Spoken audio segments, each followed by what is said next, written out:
Jo crec que té una part positiva, que és que la gent no està tan distreta a classe ni té tantes distraccions i pot estar més atenta perquè no fa l'ús del mòbil a l'aula, ja que està més prohibit, i també té una part negativa, que és que no tothom segueix la norma.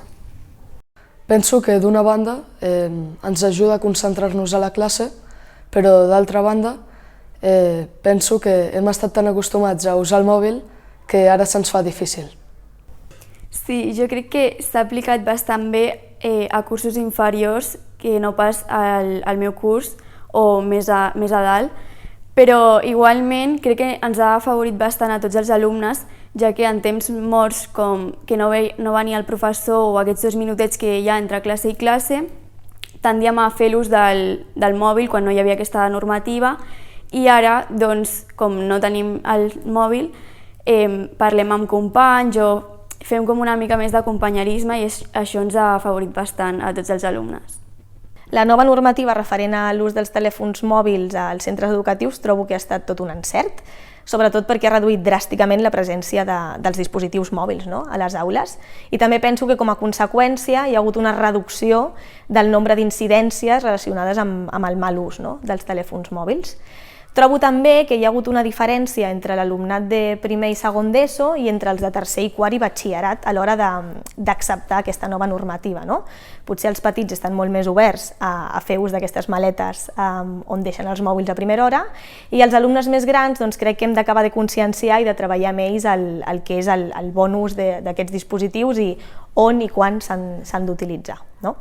També trobo una altra part positiva d'aquesta normativa, i és que penso que a l'hora d'avaluar la competència digital o de treballar-la podem fer ús dels Chromebooks, que trobo que són l'element ideal per avaluar aquesta competència. Doncs a mi em sembla positiu que no utilitzen el mòbil a l'institut. Més que res, que també per als nens és una manera que estiguin més concentrats i que estiguin més per la feina que han d'estar, o sigui, que estiguin més atents, que estiguin més concentrats en la feina que fan i no necessiten realment del mòbil. Ja tenen també el Chromebook, que és una eina digital, ja l'utilitzen. Aquest any, en la reunió que van tenir a principi de curs, ja van dir que hi havia 2 línies de wifi, per tant no necessiten del mòbil, o sigui, ja tenen wifi a l'ordinador, poden treballar tranquil·lament. I també una altra cosa és que al principi de curs, amb la reunió de la tutora, sí que ens van explicar que no podien portar el mòbil, però és veritat que moltes vegades no tothom pot venir a les reunions i si necessitem informació no tenim una informació directa, que a vegades és necessària, una informació més directa que no tenim que entrar a les xarxes per buscar-la, perquè no ho fem normalment. Llavors, seria bo que l'Institut ens pogués informar d'una manera més directa en tot això. Doncs mira, nosaltres ens vam adonar que els nens no interactuaven entre ells, fins i tot a l'hora de l'esbarjo no parlaven, s'enviaven missatges. Això per un costat, ens captivava una mica aquesta situació. I per altre, també teníem el problema que es posaven en molts embolics a nivell de xarxes socials, diguem-ne, entre cometes, ciberassetjament. A vegades no n'eren ni conscients, sobretot els més petits del centre.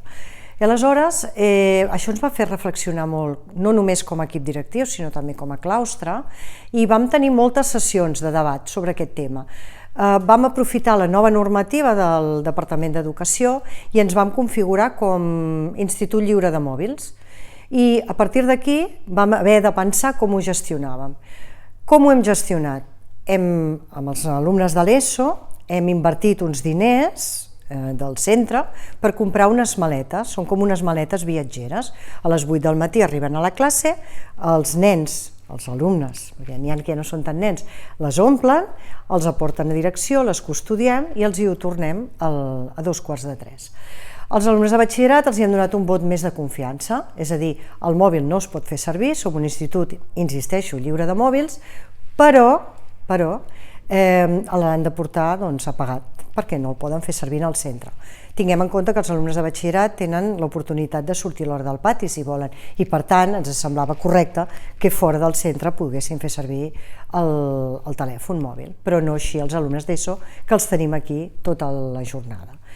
Funciona? Doncs mira, diré, funciona molt bé si ho comparem amb cursos anteriors, perquè ara no hem de pràcticament veure cap mòbil, ni hem de sancionar ningú, però en el cas que algú no entengui bé la normativa i que incideixi, amb una amonestació és suficient.